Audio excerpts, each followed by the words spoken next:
ជំរាបសួរលោកតាលោកយាយបងប្អូនប្រុសស្រីទាំងអស់ដែលនិយមចូលចិត្តស្ដាប់រឿងនិទានខ្មែរនៅថ្ងៃនេះផងដែរ Channel រឿងនិទានខ្មែរក៏បានពំនាំនៅរឿងនិទានមួយដែលមានចំណងជើងថារឿងប្រវត្តិភ្នំសំពៅឬនាងរំសាយសក់នៅខាងលិចទីក្រុងបាត់ដំបងចម្ងាយប្រមាណ12គីឡូម៉ែត្រមានភ្នំជាច្រើននៅជិតៗគ្នាភ្នំទាំងនោះគឺភ្នំសំពៅភ្នំទ្រង់មាន់ទ្រង់ទានិងភ្នំរំសាយសក់ជាដើមរឿងព្រេងនិយាយតគ្នាប្រចាំភ្នំនោះដំណើរដូចតទៅនេះកាលពីព្រេងនាយមានព្រះមហាក្សត្រមួយអង្គព្រះនាមរាជកុលសោយរាជនៅប្រទេសកម្ពុជាតាំងរាជវាំងនៅលើជួរភ្នំដងរែកព្រះបាទរាជកុលទ្រង់សពរាជហឫទ័យនឹងស្រីម្នាក់ឈ្មោះនាងសុវណ្ណមោសានាងជាកូនអ្នកក្រីក្រទេប៉ុន្តែនាងមានរូបឆោមស័ក្តិសមល្អឆើតនាងចិញ្ចឹមក្រពើមួយក្បាលដ៏មានឫទ្ធិក្លាហានឆ្លៀសវៃណាស់ទោះបីប្រើឲ្យធ្វើអ្វីធ្វើបានទាំងអស់ក្រពើនោះមានខ្លួនធំលើសប្រមាណនាងឲ្យឈ្មោះថាអាធន់តាមដំណាលថាមុនដំបូងនាងសុវណ្ណមោសារើសបានពងសត្វមួយយកមកទុកមិនស្គាល់ថាជាពងសត្វអ្វីទេប៉ុន្តែលុះដល់ថ្ងៃខែនឹងញាស់ស្រាប់តែឃើញចេញជាកូនក្រពើមកនាងក៏ចេះតែអាណិតខំចិញ្ចឹមថែរក្សាដោយពេញចិត្តណាស់ក្រពើនោះទៀតសោតក៏ប្លែកពីក្រពើទាំងពួងចេះស្ដាប់បង្គាប់នាងដូចជាមនុស្សសុទ្ធសាធឯព្រះបាទរាជកុលលុះបាននាងសុវណ្ណមោសាមកជាគូស្នេហ៍ហើយមិនយូរប៉ុន្មានក៏បែរជាមានប្រតិយពុំសូវស្ម័គ្រស្មោះទៅវិញដោយទ្រង់ព្រះតម្រិះយល់ឃើញថានឹងលើកនាងជាអគ្គមហាសីពេញទីពុំបានព្រោះនាងជារាស្ត្រមានឋានៈពុំស្មើពុំសមនឹងរៀបអភិសេកជាអគ្គមហាសីបានឡើយលុះព្រះតម្រិះដូច្នេះហើយទ្រង់ស្ដេចទៅក្រាបបង្គំទូលព្រះវរមេដាបិតាព្រះវរមេដាបិតាក៏ទ្រង់យល់តាមហើយចាត់ឲ្យស៊ើបរកស្ត្រីណាដែលមានពូជពងត្រកូលពងខ្ពស់ដើម្បីនឹងរៀបអភិសេកជាមួយព្រះរាជបុត្ររបស់ព្រះអង្គយូរបន្តិចមកឮដំណឹងថានៅស្រុកច័ន្ទបុរីមានស្ដេចមួយព្រះអង្គមានបុត្រីមួយអង្គព្រះនាមព្រះនាងរំសាយសក់ព្រោះព្រះនាងមានសក់ទិព្វចង់បានអ្វីក៏បានដូចព្រះតីគឺនាងគ្រាន់តែច្បូតព្រះកេសីទៅចង់ឲ្យទឹកសមុទ្រខាស់ទៅជាដីក៏បានចង់ឲ្យដីខូក្លាយទៅជាសមុទ្រក៏បានព្រះវររាជាមេដាបិតានៃព្រះបាទរាជកុលទ្រង់ប្រើសេនាឲ្យនាំសារទៅថ្វាយស្ដេចក្រុងច័ន្ទបុរីដើម្បីដណ្ដឹងនាងតាមព្រះរាជប្រពៃណី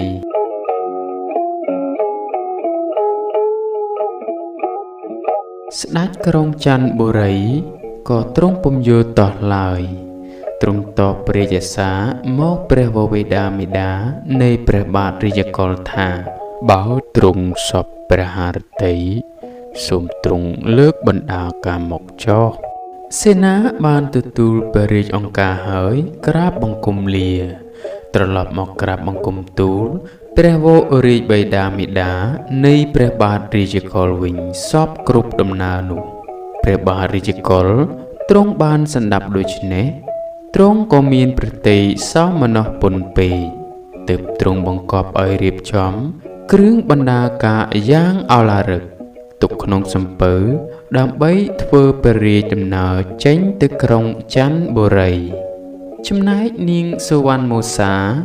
លុះបានដំណឹងនេះហើយក៏កើតចិត្តក្តៅក្រហាយខ្លាំងណាស់ទើបប្រើក្រពើឲ្យតាមកលសំពៅនោះឲ្យលេចវិនិច្ឆ័យអន្តរាយដើម្បីមិនឲ្យព្រះបាទរាជកុលទៅជួបនឹងនាងរំសាយសក់ក្រពើនោះក៏ប្រើបានដូចចិត្តទៀតវាបោះពួយក្នុងទឹកយ៉ាងលឿនដូចព្រួញលុះទៅជិតដល់សំពៅព្រះបាទរាជកុលព្រះបាទរាជកុលទ្រង់ក្រឡេកឃើញអាធន់ទ្រង់ក៏មានព្រះបន្ទូលថាណែអាធន់អញទេកុំមកធ្វើផ្ដេសផ្ដាសអាធន់ឆ្លើយតបទៅវិញថាស៊ីបាយអ្នកណាយកអាសាអ្នកនោះពួកពល ក្រឡេកឃើញក្រពើធំសម្បើមក៏ពិតភ័យស្រែកឆោឡោពេញទាំងសំពៅខ្លះបោះត្រឡាញល្ពៅព្រមទាំងមន់ទាំងទាទាំងត្រង់ទៅឲ្យអាធនស៊ីដើម្បីឲ្យវាឈប់ឃ្លាតឆ្ងាយពីសំពៅតែវាមិនព្រមសោះព្រះបាទរាជកុលក៏បួងសួងអស់ទេវតាសូមឲ្យលោកជួយឲ្យផុតពីគ្រោះថ្នាក់ដោយបុណ្យបារមីព្រះអង្គសេចក្តីបួងសួងនោះក៏រំជួលទៅដល់ព្រះឥន្ទ្រាធិរាជព្រះឥន្ទ្រាធិរាជក៏ទ្រង់ប្រើបម្រើទៅប្រាប់ព្រះនាងរំសាយសក់ភ្លាមព្រះនាងរំសាយសក់ក៏ច្បូតព្រះកេសីឲ្យទឹកសមុទ្រខះរីងទៅជាដីទាំងអស់ក្រពើក៏ជាប់ក្នុងដីនោះមុននឹងដៃខ្យល់ស្លាប់ក្រពើនោះគោះកន្ទុយផងដកដង្ហើមធំផងរមូលខ្លួនត្រឡប់ត្រលិនហើយទូខ្លួនក្រពើនោះក៏កើតបានជាភ្នំមួយហៅថាភ្នំក្រពើដល់សពថ្ងៃកន្លែងក្រពើគោះកន្ទុយនិងច្រមុះក្រពើក៏កើតបានជាបឹងពីរនៅដល់សពថ្ងៃនេះហៅថាបឹងកន្ទុយក្រពើនិងបឹងច្រមុះក្រពើឯសំពៅនោះក៏កើតទៅជាភ្នំដ៏ធំមួយមានរាងដូចសំពៅសុទ្ធសាធហៅថាភ្នំសំពៅតែផ្អៀងបន្តិចព្រោះរលកបោកខ្លាំងនៅពេលដែលអាធន់ជិតទៅដល់សំពៅក្តោងសំពៅក៏សណ្ដកធ្លាក់ទៅក្នុងទឹកក៏កើតទៅជាភ្នំមួយហៅថាភ្នំក្តោងសំពៅដល់សព្វថ្ងៃទ្រង់មន់ទ្រង់ទាដែលពួកពលបោះទៅឲ្យក្រពើកើតទៅជាភ្នំមួយហៅថាភ្នំទ្រង់មន់ទ្រង់ទាដរាបដល់សព្វថ្ងៃនេះលុះសមុទ្រคล้ายទៅជាដីហើយព្រះបាទរាជកុលទ្រង់ក៏ប្រើពួកពលឲ្យជញ្ជូនប្រដាប់ប្រដាទាំងពួង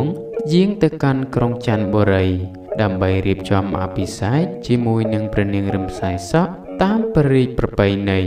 កន្លែងដែលព្រះនាងរំសាយសក់ច្បូតសក់នោះក៏កើតទៅជាភ្នំមួយនៅខាងត្បូងភ្នំសំពៅហៅថាភ្នំរំសាយសក់រហូតដល់សព្វថ្ងៃនេះកាលរៀបអភិសេករួចហើយ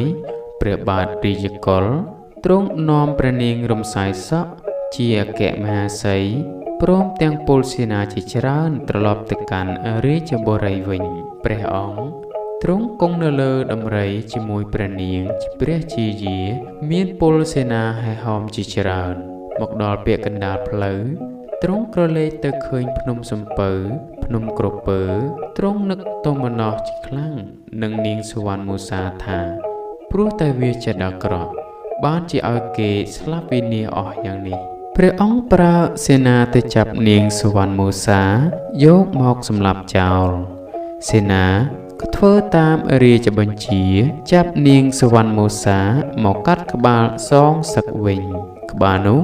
កើតទៅជាភ្នំមួយហៅថាភ្នំសងក្បាលនៅជិតស្រុកមង្គលបុរីសពថ្ងៃនេះប៉ុន្តែអ្នកស្រុកហៅคล้ายថាភ្នំសនក្បាលទៅវិញឯវាលមួយនៅជិតភ្នំនោះ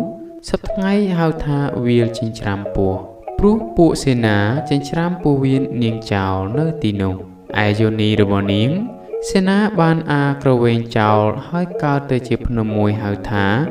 ភ្នំក្រពីនាងតែសប្តាហ៍ថ្ងៃគេហៅคล้ายមកថាភ្នំបន្ទាយនាងចំណែកព្រះបាទរាជកុលនិងព្រះនាងរំសាយសក់ជាព្រះអគ្គមហាសីយាងចូលទៅថ្វាយបង្គំព្រះវរបិតាមាតាវិញហើយទ្រង់គង់ជាសុខសាន្តតរៀងទៅរឿងប្រវត្តិភ្នំសំពៅឬនាងរំសាយសក់ជាប់តែត្រឹមនេះ Channel រឿងនិទានខ្មែរក៏សូមថ្លែងអំណរអគុណដល់លោកតាលោកយាយបងប្អូនប្រុសស្រីទាំងអស់ដែលបានចំណាយពេលវេលាដ៏មានតម្លៃ